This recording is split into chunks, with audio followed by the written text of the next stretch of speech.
Today's headline is the blanket fish of the lagoon, a sport that Florida furnishes to the keen fishermen. The subheadline says, "Is like harpooning whales." The big rays are 17 and 18 feet in width and can tow a schooner along with tremendous rapidity. It has powerful wing-like fins, which enable it to swim so fast. It says, "What are those fins sticking out of the water over in the lagoon?" "Sharks, I think, sir," said the mate of the yacht. "I think not," reported the skipper, a famous lover of sport, and who was cruising on the Florida Reef for the fishing.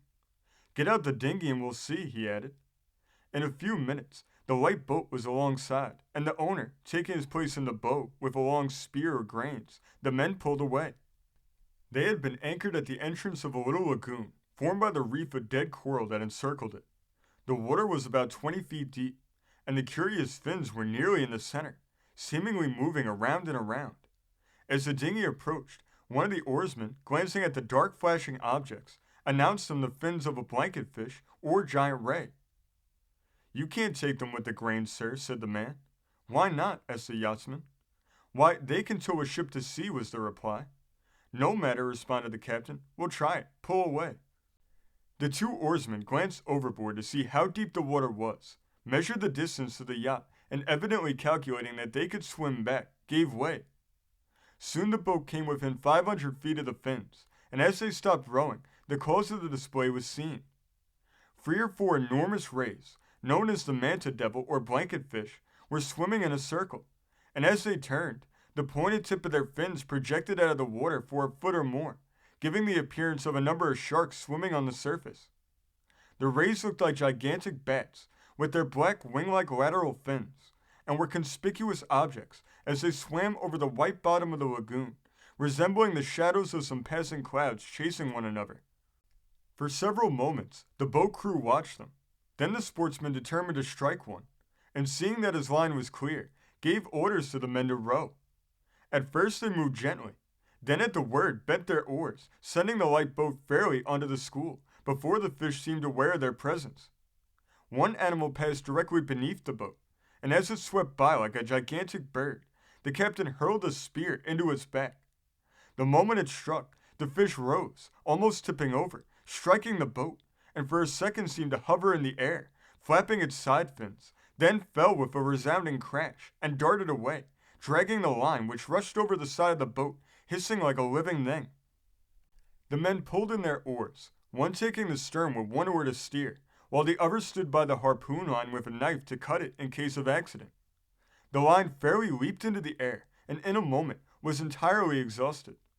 The bow of the boat plunged deep into the water, almost becoming submerged, and the light craft dashed away after the big game in as exciting a race as any of the men had participated in.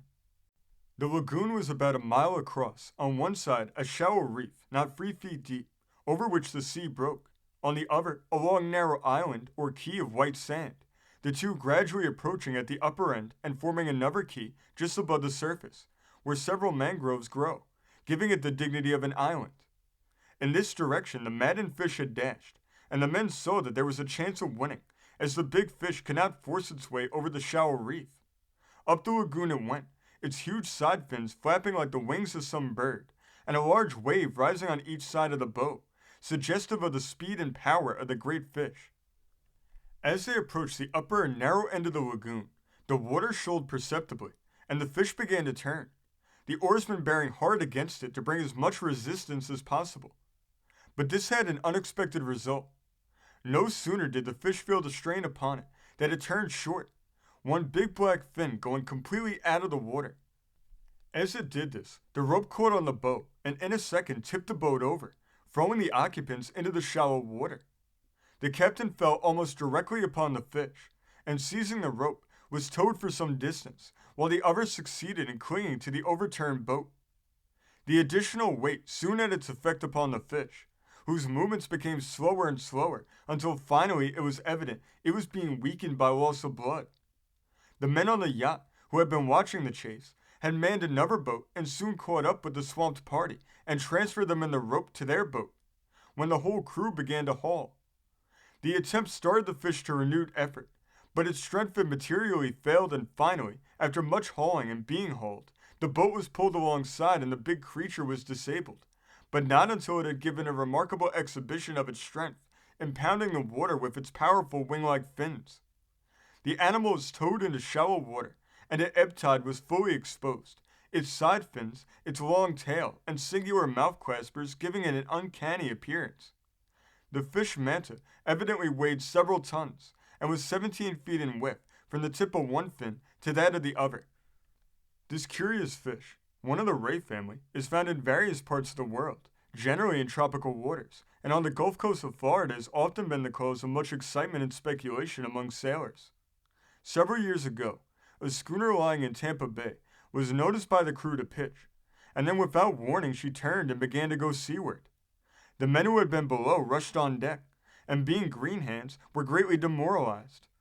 The anchor chain was out nearly 150 feet, and it was evident that either some animal had fouled it or that a current had set out from shore due to an earthquake or some phenomenon of the kind. The captain thought they were fouled by a whale and ordered the frightened men to the windlass, and soon the chain began to come in. The moment they touched it, the vessel gave a lurch, showing that some large fish had fouled it. The men worked away while the schooner sped along in the eye of the wind, with all sails furled. The unknown steed towed them over a mile before it was observed from the deck. When the anchor came up, it was found to be entangled in a giant ray. In swimming along, the animal had caught the chain between its claspers and, frightened, had dashed away, dragging the schooner, a striking exhibition of its strength. This story came from the great state of Pennsylvania, being reported in the Philadelphia Times of November 17th, 1895. Thank you for joining us today. If you want to continue to uncover all of America's lost and forgotten history, then remember before you leave to hit the subscribe button, hit the notification bell, and remember to like and comment below. And we will see you next time on Americana Archives.